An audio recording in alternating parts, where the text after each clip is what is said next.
review mo yung lahat na police na na-reinstate. Tulisan yan, sigurado.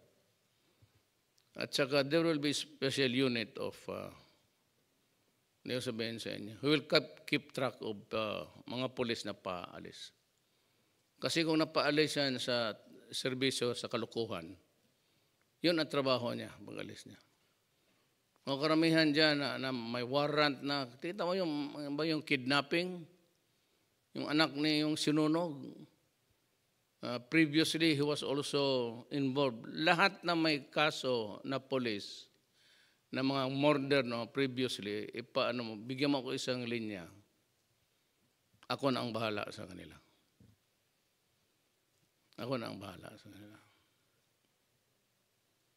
Ibigay ko sa inyo kung anong trabaho gusto mo.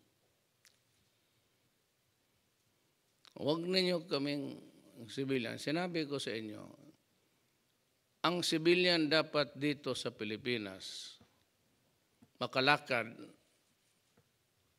at hindi takot sa kriminal.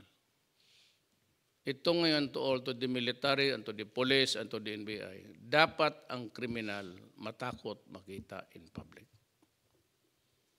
Pag may makita kayo, damputin ninyo, dalhin ninyo sa istasyon. Pagka lumaban, ganun rin. Go out and arrest them. If they refuse to surrender peacefully and would put up a violent fight, kill them. Same with the drugs, but this time, because of a disordered incident, let me reorganize the system.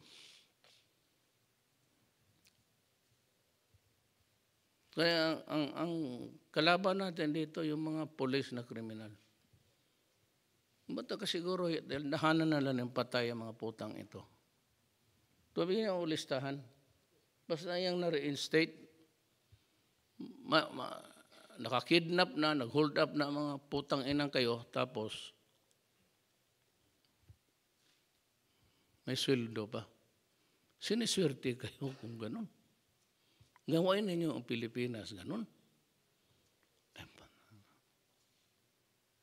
Huwag panahon sa akin. Mag-encontro tayo. You're just as lousy as the drug lords. Pagkaroon ka pa ng 2 kaso tapos na-dismiss, 2 beses ka mo balik. Yung whole ng yung administrative mo, lipail, saan ninyo sa ano. Wala tayong pulis sa Basilan Kulang. He will increase our presence doon sa Basilan, pati sa Ulo. No, walang mga pulis. Dapat, I would like to establish control sa Basilan, pati Ulo. Diyan sa Lanao, there's a fight going on. Doon muna sila mag-duty. Basta yung may mga kaso lahat. At saka there must be a unit, parang oversight. Sino yung na-convict na alis at large? Kayo yun. Kasama kayo. Alam ko kasi ang hanap buhay, alam ninyo, kalukuhan. All that you can think of is evil. But let me remind you, I've said that many times. You do not monopolize evil in this country. Hindi lang ikaw ang marunong magbaboy ng tao. Kaya ni Bato. Kaya ni isang isa. Danao.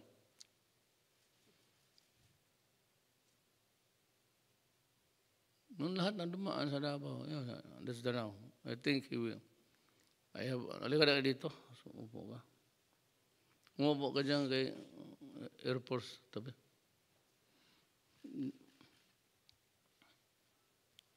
Mamili ka na ngayon ng tao as we try to cleanse the abolish ko lahat. Hindi ko maintindihan yung hindi ko maintindihan yung style ninyo. Aid, soft, RP, hindi ko malaman kung anong unit yan. may age of... Tapos, yung ranggo ninyo, SPO1, SPO2, magbasa ako ng report. So, tanungin ko sa Defense Secretary, dahil anong katumbas nitong putang ng SP na to? Ay siya, iwan ko, hindi ko rin alam yan. Now, I will ask the Speaker and the Senator, and the Congressman, to just revisit the law. Balik kayo sa ano. Kasi pag sinabi, police patrolman yan, alam ko na. Alam ko na ang sphere of police lieutenant, police sergeant, police major. Yan. Para pag isang major, may hawak ito ng tao. Sinong general naggawa niyan? Hindi, pero galing talaga sa inyo yun.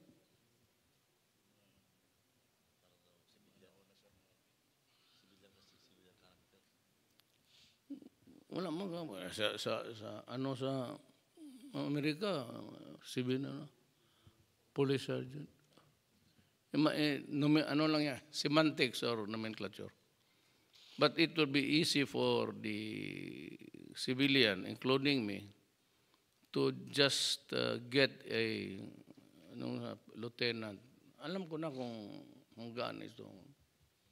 Yung SPO1, akala ko talaga yan, special police o ano. Kaya yung galing man yan sa krami niya. Sige, patanungin ko kayo. Ikaw, Pia. Bright ka man. Ano yung SPO4? Sige. How can you make reporting kung wala kang idea kung anong halimaw na ito? So, I will maybe establish a command. Narcotics command. Chief of police ko yan siya. Chief of police ko yan dito. Mga chief of police ko ito. Yung mga tao na trust ko.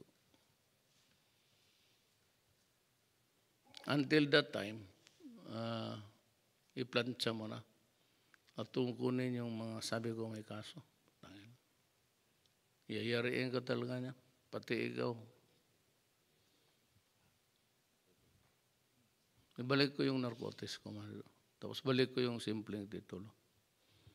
Balik ko yung theft and robbery, homicide division. Yan. Arson.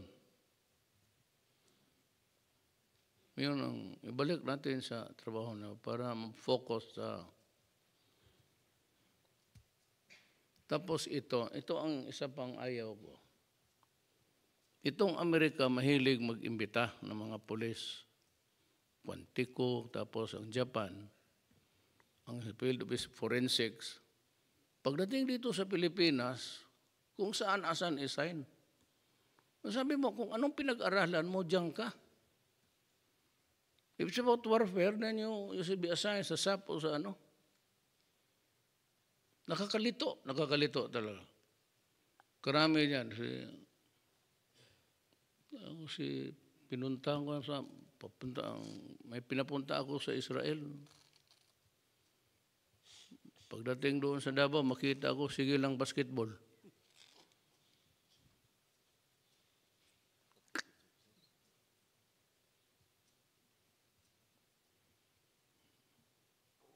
Kaya kung pulis, mamatay kayo sa consumption. Any question?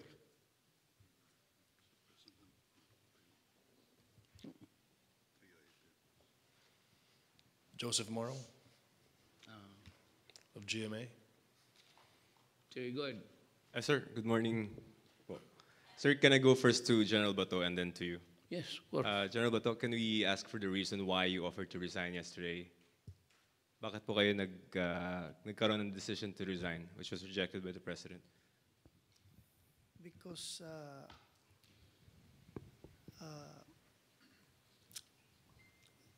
I want to give the President the free hand to choose somebody who can replace me and do the job as expected. I don't want to belabor the President for whatever misdeeds that the PNP has done. I don't want to add more embarrassment to the country. Sir, there have been criticisms of the Tokhang before, but why is this different now? This incident, sir, dun sa kay Santa Isabel, did you think that it affected the credibility of the campaign? Yes. Yes. Sir, Mr. President? Sorry. Yeah, actually, ganito. Told me, nahiya lang siguro sabi niya, sir, to protect the image of the police, I'll offer to sacrifice. But that's a good statement. I appreciate that. Na para mawala na yung reputasyon namin, madali pa sa, you have committed nothing. Iba yung iskandalo kung ikaw. And also the trust. Mahirap ng trust. Sabi nga nila, puro taga Davao. Wala akong magawa. Ito rin mga dumaan sa akin.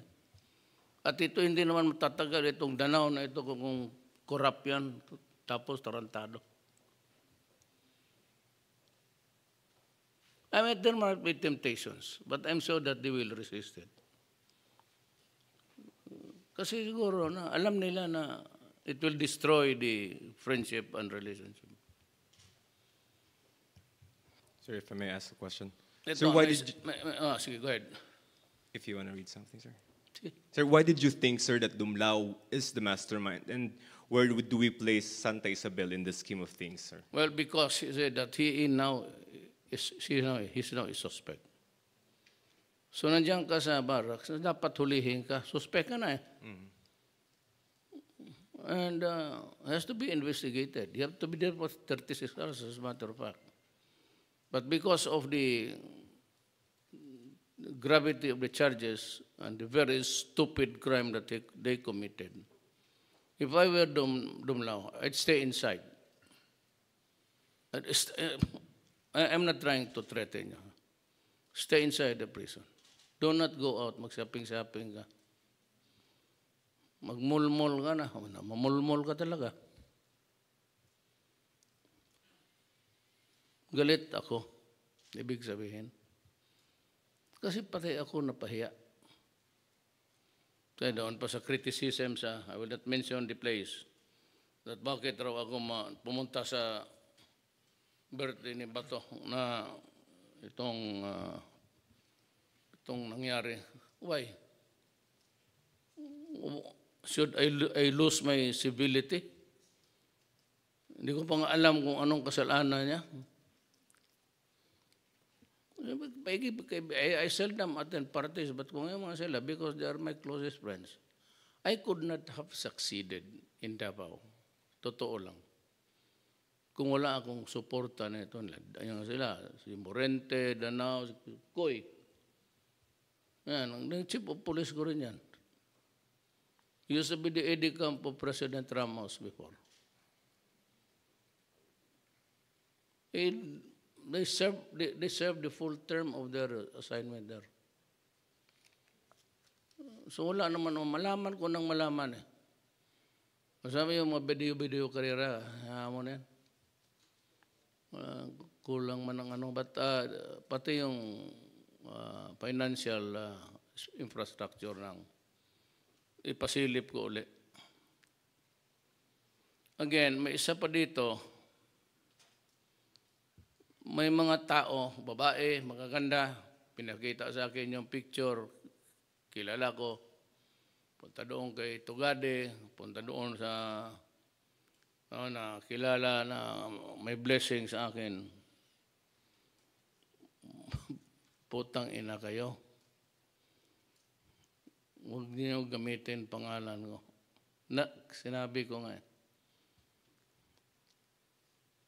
kung may anak